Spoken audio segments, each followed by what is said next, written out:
विषय मराठी इयत्ता 9वी अक्षर भारती. मराठी अक्षर भारती इयत्ता 9वी गद्यपाठ 14वा ते जीवनदायी झाड भारत सासणे भाग 4. नमस्कार विद्यार्थी मित्रांनो, आपण या अगोदरच्या व्हिडिओमध्ये गद्यपाठ ते जीवनदायी झाड या पाठामध्ये लेखक भारत सासणे यांनी खूप गमतीशीरपणे लिंबाच्या झाडाचे यथार्थ वर्णन केलेले आहे. त्यामध्ये त्या झाडाचे सौंदर्य, पशुपक्षी यांचे आश्रयस्थान, निसर्ग बदलाचे घटक याही गोष्टीचा आपण सविस्तर अभ्यास केलेला आहे. त्यापुढे आज आपण जोड इमारतीमधील फरक, सृजनत्व, हिरवा संदेश देणारं ते जीवनदायी झाड या सर्व बाबी सविस्तरपणे अभ्यासणार आहोत. चला तर मग प्रथम आपण परिच्छेदाचे प्रकट वाचन करूयात व नंतर अर्थ व स्पष्टीकरण अभ्यासूयात. भाग 4. प्रकट वाचन. इतकं महत्त्व त्या झाडाला आलेलं पाहून मी चकित होऊन गेलो होतो. ज्या घराची हकीकत मी सांगतो आहे ती एक जोड इमारत होती, ट्विन ब्लॉक. शेजारी जे राहत होते त्यांच्या परसदारी चक्क पाण्याचा हापसा होता, म्हणजे भरपूर पाणी होते. मात्र अंगणात आणि परसदारात गवताची काडीही नव्हती. माणसं उदास, दुर्मुखलेली, त्रस्त वाटत. त्या घरातली स्त्री नेहमी दागिने घालून बसे, परंतु पाणी आणि जमीन मुबलक असतानाही त्यांनी हिरवा आनंद पसरवण्याचा प्रयत्न कधी केला नाही. मला वाटतं झाड लावणं, ते जगवणं, त्याद्वारे दूरवर आनंदाचे आणि आश्वासनाचे संगीतमय संदेश पसरवणं आणि सर्व सजीवांचे आशीर्वाद घेणं ही एक प्रवृत्तीच असावी लागते. जो माणूस एखादं झाड जगवतो तो निसर्गात एक हिरवा चमत्कार रुजवत असतो. हे लिंबाचे झाड बघा ना. ज्या कुण्या बाईने हे झाड लावलं होतं ती बाई येथून निघून गेली होती, परंतु जाताना एक अद्भुत नाट्य ती आपल्या मागं ठेवून गेली. दरवर्षी दर ऋतूत त्या झाडाच्या अनुषंगानं एक उत्सव साजरा होत असणार, फुलं येत असणार, घमघमाट दरवळत असणार आणि मग एक अख्खा फलोत्सव, फळांचं लगडणं हे सगळं घडत असणार. मी तर केवळ एका ऋतूतला सजीवांच्या जागत्या नांदत्या अस्तित्वाचा साक्षात्कार होतो. पण शेजारची ती माणसं, ती अनेक वर्ष त्या घरात राहत आलेली होती, परंतु न त्यांनी ते हिरवं कौतुक पाहिलं, न त्यांनी झाडं लावली, न त्यांनी फुलं फुलवली. हा निसर्गातला आनंद त्यांच्या मनात कधी पोचल्याचं मी पाहिलंच नाही. म्हणूनच कदाचित ती माणसं त्यांच्या परस अंगणासारखीच उदास, भकास, तपकिरी अशीच वाटत राहिलेली म्हणानं. ते झाड लावणारी ती दाक्षिणात्य बाई एकदा तिच्या मुलासह आमच्या घरी आली होती. तिने आल्याबरोबर प्रथम जाऊन ते झाड पाहिलं. तिचा तो हळवेपणा मला सृजनाशी संबंधित वाटला. मला वाटतं सृजनाशी, नवनिर्माणाशी, निर्मितीशी मन जोडलेलं असेल तर ते ताजं राहतं. झाडांना फुलवणं, रुजवणं, त्यांचा हिरवा संदेश दूरवर पोचवणं यातूनच मन सृजनात्मक आणि आनंदी, निर्मितीक्षम होत असावं. एक मागं ठेवलेलं फळदार झाड किती जीवांना जगवतं, आनंद देत, जीवन देतं, आश्वासन आणि आशीर्वाद देतं हे पाहिलं की मन थक्क होतं. हे मर्म ज्यांनी जाणलं ते मला वाटतं आनंदी राहतात. जे नुसते भौतिक गोष्टीचा ध्यास घेतात, दागिने लिहून बसतात, त्यांच्या भोवताली कधी हिरवं झाड उगवत नाही आणि त्यांच्या मनात कधी पक्षी चिवचिवत नाहीत. आनंदापासून ते बिचारे वंचित राहत असावेत. त्या जीवनदायी झाडानं आपल्याला हिरव्या भाषेत मला असं बरंचसं काही सांगितलं. तर बघा विद्यार्थी मित्रांनो, या ठिकाणी लेखक सांगतायत की इतकं महत्त्व त्या झाडाला आलेलं पाहून मी चकित होत होतो. म्हणजे मला नवल वाटत होतं, अचंबा वाटत होता.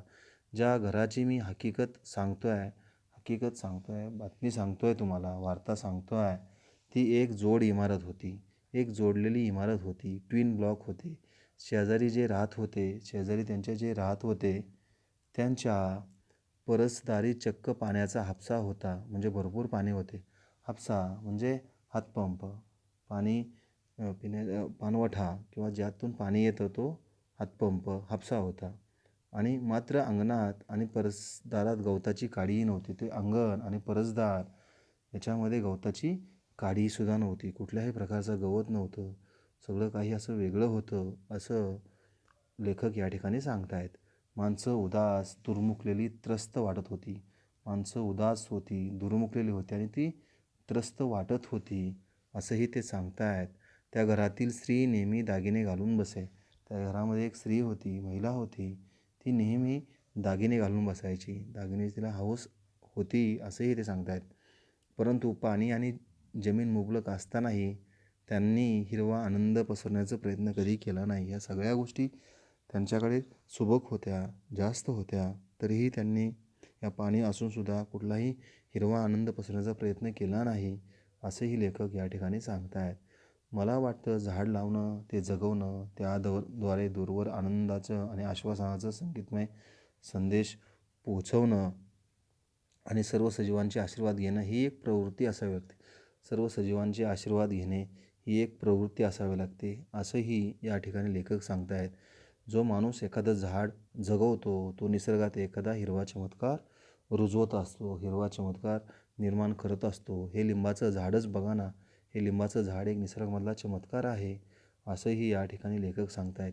ज्या कुण्या बाईने हे झाड लावलं होतं, ती बाई इथून निघून गेली होती, इथून घर सोडून गेली होती, ज्या बाईने हे झाड लावलं होतं.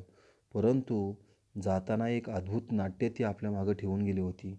जायच्या वेळेस आपल्यामध्ये एक अद्भुत नाट्य ती आपल्यामध्ये ठेवून गेली होती, त्या लिंबाच्या झाडाच्या रूपानं, असंही लेखक या ठिकाणी सांगतायत. ते लिंबाचं झाड दरवर्षी, दर ऋतूमध्ये, सगळं ऋतूमध्ये या झाडाच्या अनुषंगानं एक उत्सव साजरा व्हायचा, एक सण समारंभ साजरा व्हायचा, एक उत्सव साजरा व्हायचा, होत असणार. याला फुलं येत असणार, या झाडाला फुलं पण येत असायची.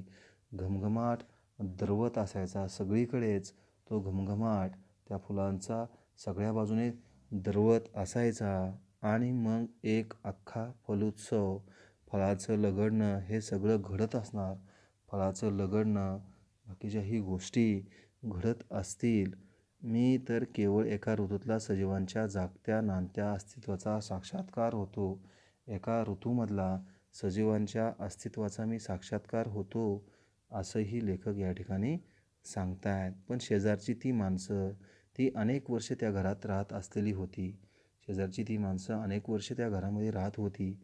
परंतु न त्यांनी हे हिरवं कौतुक पाहिलं, न झाडं लावली, न त्यांनी फुलं फुलवली, न कोणत्या गोष्टी केल्या. कुठल्याही गोष्टी त्यांनी केल्या नाहीत. झाडं लावली नाहीत आणि झाडं फुलवली नाहीत, झाडाला फळे आलीही नाहीत, कुठली बाग फुलवली नाही. हा निसर्गातला आनंद त्यांच्या मनात कधी पोचल्याचं मी पाहिलं नाही.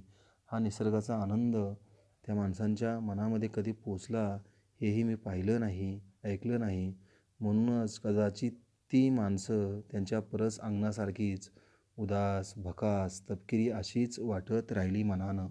लेखक सांगतायत ती माणसं अशी उदास वाटत राहिली, भकास वाटत राहिली, तपकिरी अशी वाटत राहिली मनानं. आपल्या निर्मळ मनानं ती अशी वाटत राहिलेली माणसं आपल्याला या परिच्छेदामध्ये लेखक सांगतायत की त्यांनी कुठला हिरवा चमत्कार पसरवण्याचा प्रयत्न केला नाही, पाणी पुष्कळ असताना, इतर गोष्टी असताना. आणि मग त्यामुळं त्यांची अशीच निर्णय क्षमता, उदास, भकासपणा ह्या त्यांच्या मनामध्येच घर करून राहिला. ते झाड लावणारी ती दाक्षिणात्यबाई एकदा तिच्या मुलासह आमच्या घरी आली. ती झाड लावणारी दाक्षिणात्यबाई लेखकाच्या घरी एकदा मुलासोबत आली आणि तिने आल्याबरोबर ते झाड प्रथम जाऊन पाहिलं. ते झाड प्रथम जाऊन पाहिलं. झाडामध्ये कोणते बदल झाले, काय झालेलं आहे, हे काय तिने जाऊन स्वतः पाहिलं. आणि तिचा तो हळवेपणा, झाडाविषयीचं प्रेम मनाला सृजनाशी संबंधित वाटला. सृजन म्हणजे नवनिर्माणाशी, काहीतरी नवीन निर्माण झालं आहे याच्याशी संबंधित वाटला. मला वाटतं सृजनाशी, नवनिर्माणाशी, निर्मितीशी मनं जोडली असेल तर ताजं राहतं. या सगळ्या गोष्टीशी जर मनं जोडली गेली असतील तर हे सगळं काही ताजं राहतं, असंही या ठिकाणी लेखक सांगतायत. झाडांना फुलवणं, रुजवणं, त्यांचा हिरवा संदेश दूरवर पोचवणं, यातून मन सृजनात्मक आणि आनंदी, निर्मितीक्षम होत असावं, सगळ्या काही गोष्टी घडत असाव्यात, असंही लेखकाला या ठिकाणी वाटतं आहे की नवीन काहीतरी होतं आहे, निर्मितीक्षम काहीतरी होतं आहे, नवीन जीवांना तिथं जगवत आहे, आश्रय देत आहे. हे झाड पाहिलं की लेखकाचं मन असं थक्क होत होतं, मनाला अचंबा वाटत होता, मनाला नवल वाटत होतं, कुतूहलसुद्धा वाटायचं. हे मर्म ज्यांनी ओळखलं, हे मर्म ज्यांनी अस्तित्व ओळखलं, जाणलं, हे ते मला वाटतं आनंदी राहत असतात. ते सगळे लोक आनंदी राहत असतील असंही लेखकाला वाटतं आहे. लेखक ते या ठिकाणी काय करत आहेत, सांगत आहेत. आणि मग आश्वासन आणि आशीर्वाद देतं की हे मन थक्क होतं. सगळं आशीर्वाद आणि आश्वासन, सगळं काही भौतिक गोष्टीचा ध्यास न घेता या निसर्गाच्या सानिध्यात राहिलं ही माणसं भरभरून अशी पुढं जातात, पुढं ध्यास घेतात आणि निसर्गात आपलं जीवनमान जगवतात, निसर्ग वाचवतात. आणखीही लेखक सांगत आहेत की दागिने लिहून बसतात, त्यांच्या भोवती कधी हिरवं झाड उगवत नाही. जी लोक उदास असतात, भकास असतात, दागिने लिहून बसतात आणि अशी माणसांच्यामध्ये कधीही हिरवा चमत्कार होत नाही, हिरवं झाड उगवत नाही. त्यांच्या मनामध्ये कधी पक्ष्यांची चिवचिवत नाहीत, त्यांच्या मनात कधी पक्षी चिवचिवत नाहीत, पक्ष्यांचा आवाज कधी दिसून येत नाहीत. आनंदापासून ते बिचारे वंचित राहत असावेत. जो आनंद आहे, ज्या काही गोष्टी आहेत, या सगळ्यापासून ते नेहमीच वंचित राहत असतात, असेही लेखक या ठिकाणी सांगतात. ही माणसं नेहमी उदास असतात आणि दुर्मुखलीत्रस्त अशी या सगळ्या हिरव्या चमत्कारापासून, निसर्गापासून दूर राहिलेली असतात, बऱ्याच अंतरावर असलेली दिसून येतात. त्या जीवनदायी झाडानं आपल्या हिरव्या भाषेत मला असं बरंच काही सांगितलं होतं. लेखकाला त्या झाडानं बरंचसं काही शिकवलं होतं. जीवन कसं जगावं, निसर्गाच्या सानिध्यात कसं भलं होतं, या सर्व गोष्टी या लेखकाला या झाडाच्या माध्यमातून एक प्रेरणा देतात. लेखकाला झाड नेहमी एक संदेश, नेहमी प्रेरणा देतं.